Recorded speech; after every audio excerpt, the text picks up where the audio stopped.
moom moo xëy ci entretien bi nga xam ne am na ko ak Jean Michel Sène moom mooy directeur général bu ASER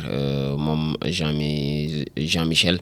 mu ngi ne nag nous sommes dans l'action et non dans le bavardage ne daal ñoom ñu ngi ci action et nekkuñu ci bavardage semaine passée def nañ conférence de presse moom ak maître Ngagne Demba Touré. Peut-être loolu aussi ci action bi la bokk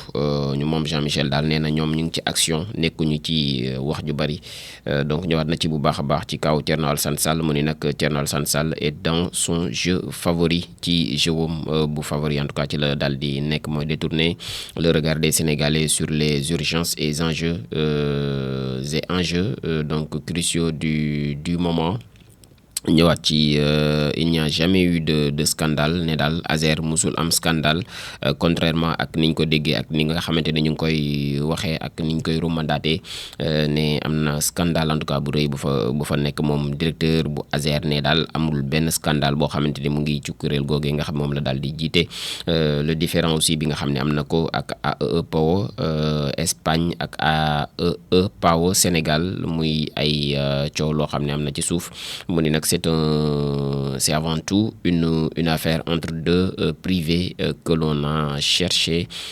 médiocrement à politiser neen mbirum loo xamante ni lu ñaari privé seq la ñenn ñi bëgg ca daal di sukkandiku daat koy politiser di kàddu Jean-Michel Sène ci Walf Quotidien muy sax wax ni il faut en seulement daal 4 ans électrifié nañ presque 2 fois plus de localités donc yoo xamante ni waa kaw gi lañ que ce que le Sénégal a réussi à faire depuis 1960 muy invité waat le parquet financier mu daal di intéressé wu au dossier Mima Distribution moom mi di Jean-Michel Sène directeur général di entretien boo xamante ne bu yaatu la boobu mu seq ak waa Walf Quotidien mu ngi ci xët bu njëkk bu tey bile waaye ci page 7 ak 6 di page intérieure yi mu ngi ci biir mooy article boobu entendu hier moom mi di Farba Ngom par le doyen donc des juges daanaka mbir ya gën naa diis ci moom ginnaaw bi ñu ko dégluwaatee moom mi di Mouhamadou Ngom ñu gën koo xam ci Farba Ngom sabotage aussi bu réseau d'assainissement ak la colère de Cheikh Tidiane Dièye ñëwaat na ci bu baax a baax moom mer na ba fut moom jëwriñ ñu dénk wàllum assainissement ginnaaw bi ñu saboté réseau bu assainissement bi le ñëwaat na ci bu baax a baax moom mi di Walf Quotidien le quotidien itam la ñuy daal di jàll mu ñëw ci licenciement sous le régime de Diomaye Sonko maanaam dàq gi ci régime Sonko ak Diomaye 1er mai amer 1er mai daal bu wexaat la ñu daal di nar a njëkk a dundani les drames aussi insoutenables yi nga xamante ni des déflatés et de leur famille mooy ñi nga xam ne dàq nañ leen li ñuy dund njàqare ga ak seen ay famille Boubacar Fall di coordonnateur du RTS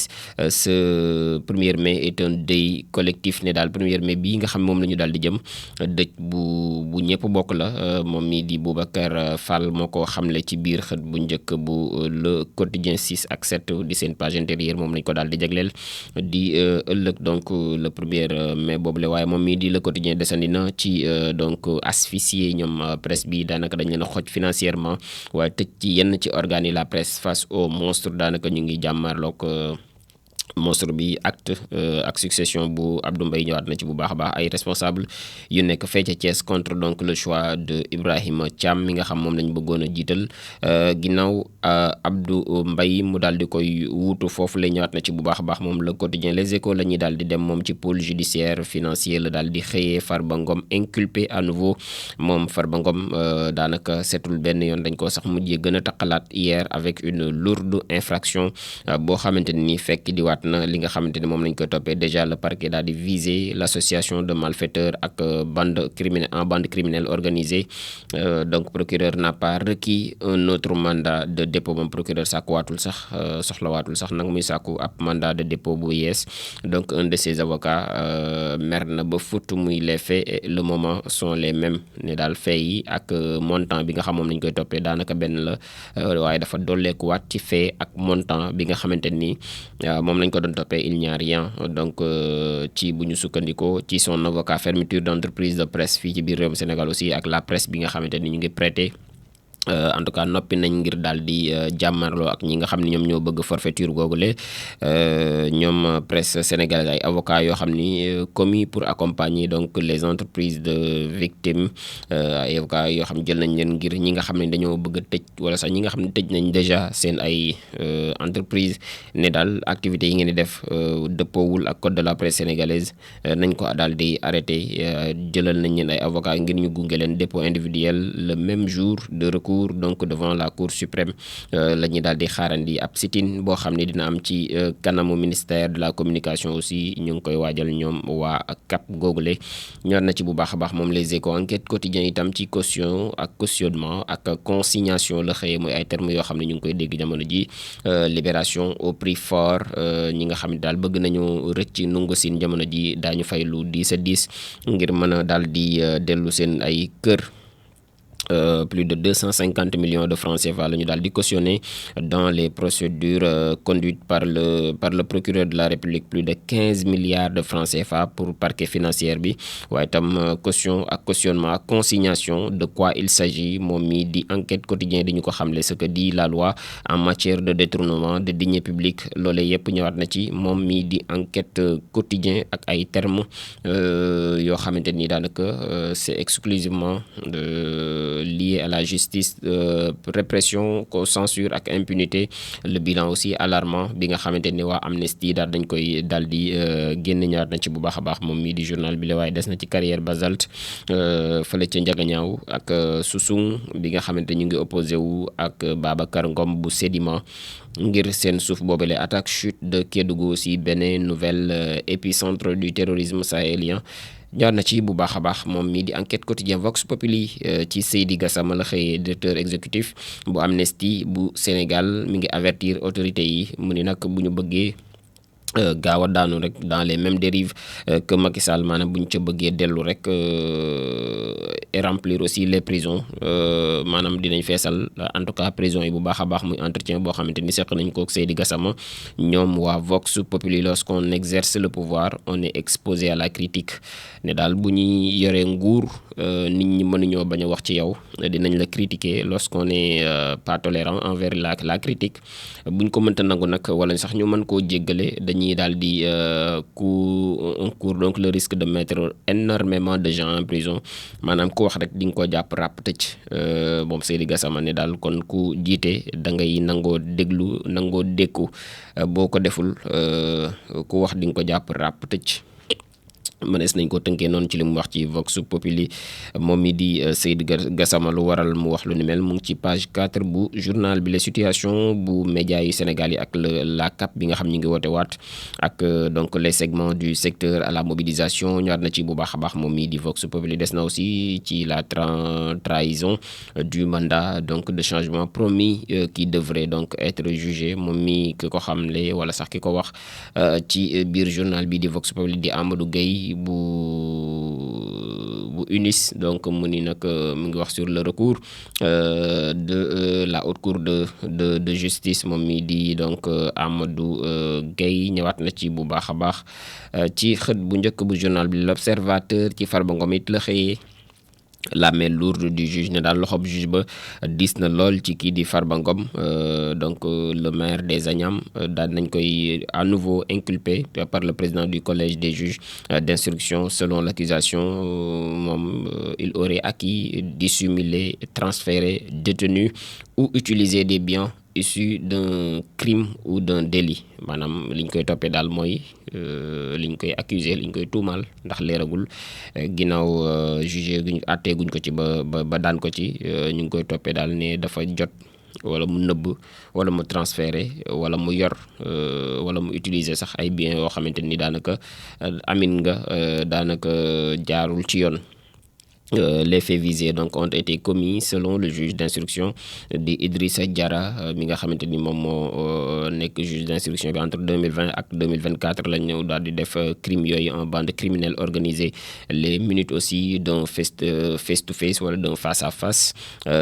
éclair donc entre le député maire ak kii di magistrat instructeur bi bande criminelle organisée boobu nag ak les convocations bi nga xamante ni bu Amadou Sall Ndeye Seynabou Ndiaye ak Abdou Karim Mbacké qui font déjà trembler ñoom it bu ñu moywul dinañ wuy ji léegi Amadou Sall le fils du président de la République Macky Sall l'Observateur ci xët mu njëkk aussi des na ci waa GIGN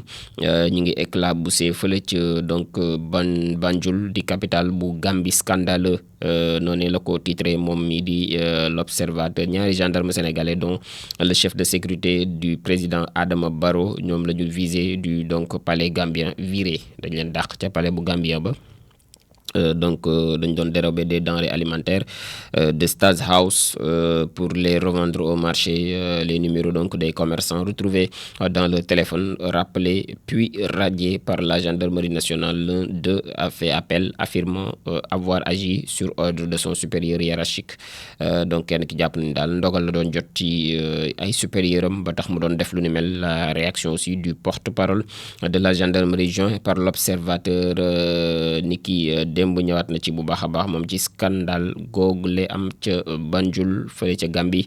moom l'Observateur. Jàll ci point actu itam moom ci donc rebondissement bi nga xam ne am na sur la crédibilité du rapport de la Cour des comptes la daal di xëy sur les finances publiques mu ni nag la Cour des comptes au cœur d'une nouvelle tempête bu ñu mayul daal dina yënguwaat bu baax a baax moom Cour des comptes ak des membres éminents de la Cour des comptes yi nga xamante ne ñi dañ doon critiquer en interne le fameux rapport et ba noppi loole bokk na ci li indi ak xaajaloo donc sur son bien fondé maanaam ci cëslaay dëgg-dëgg ci li ñu xamee ak crédibilité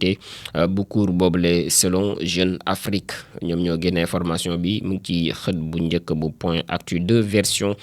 donc du rapport moom moo doon circuler dans le pays man ñaari version rapport mooy bi opposition bi di wax ak bi nguur gi di wax ñoom ñoo doon circuler ci réew mi plusieurs semaines écrit le magazine.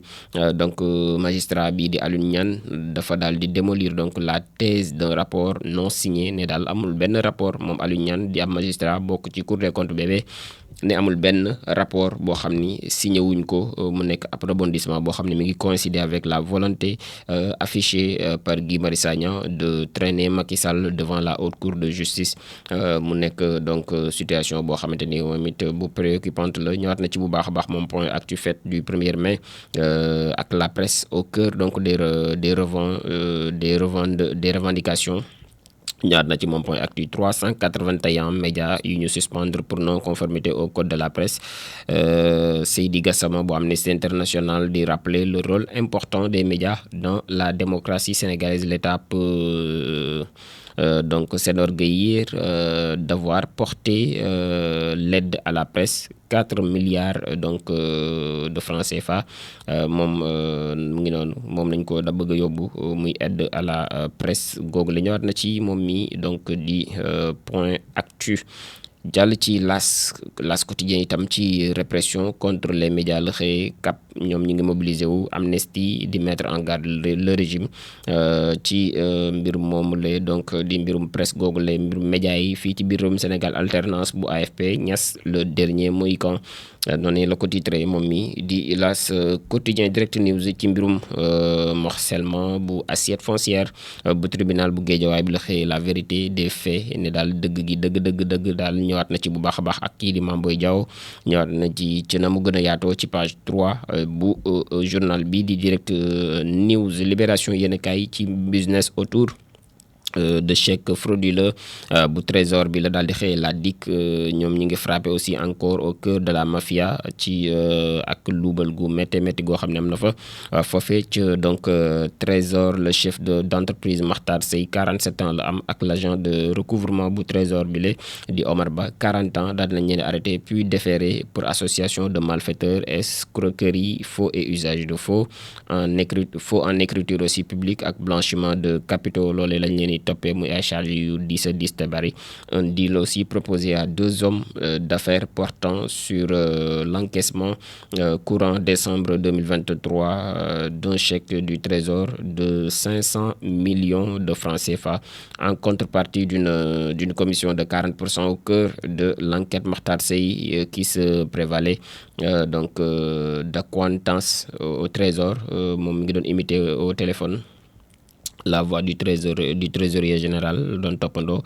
ci téléphone gi alors qu'Omar Ba avait émis le chèque frauduleux donc muy coowal trésor googule ba léegi moom it mu ngi wëy kaaw Farba Ngom ak pôle judiciaire financier moom ñëwaat na ci bu baax a baax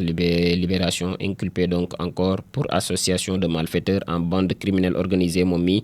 di Farba Ngom maire des Agnam l'info yéenekaay agression en série du gouvernement et ses démembrements noonu la daal di xëyee moom itam ak cap bi nga xamante ni ñu ngi sonné la résistance ne daal dañ leen agressé te agression bi jógewul fenn ci fudul gouvernement bi ak seen ay démembrement ñëwaat na ci bu baax a baax moom ñoom ñi di waa cap ci xët bu njëkk bu l'info yéene ka augmentation des salaires des domestiques ak lecture critique bi nga xamante ni kii di Cheikh Omar Diagne am na ko ca mu ngi ci biir journal bi itam di l'info yéen kaay yor bi ñëwaat na ci ginnaaw arrêté ginnaaw bi ñu ko tegee loxo donc ginnaaw arrêt bu cour des comptes bi nga xam dafa doon annuler la décision de la cour d'appel bu Kaolack le juge Moussa D bi nga xamante ni moom victime de la dite affaire la ne doit-il pas être réhabilité ndax waruñu ko delloo place am ndax victime la woon ci coow loolu le moom mi di juge Moussa D ñëwaat na ci bu baax a baax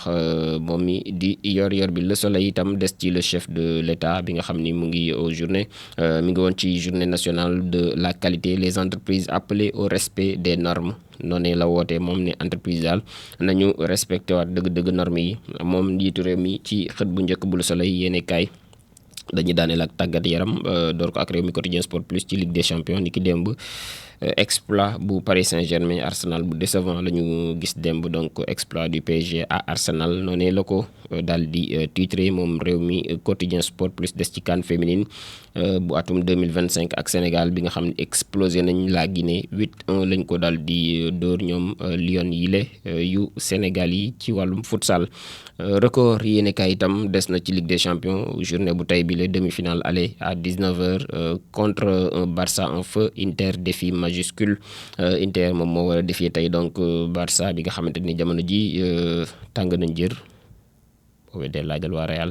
Hansi Flick ak match boo xamante ni bu difficile moom mooy coach bu Barça ne daal match bu difficile la ñuy war a daal di assister ni ki tey Simone Inzaghi moom mooy coach bu Inter grand respect pour eux mais aucune peur ne daal respecté nañ leen bu baax a baax waaye amul lu ñuy ragal ñoom ñi di les interistes Paris aussi bi nga xam ni ngi adjugé la première manche bu nga xamante ne moo doxoon seen digganteeg Arsenal point actu ci match boobee sax la desandi point actu sport Ligue des champions le Paris Saint-Germain réalise un gros coup sur la pelouse d'Arsenal 1-0 la ko daal di door waaye dem na fële ci championnat naar ya Mendy ak Al Ahli ñoom ñi ngi en finale donc leur victoire contre Al Hilal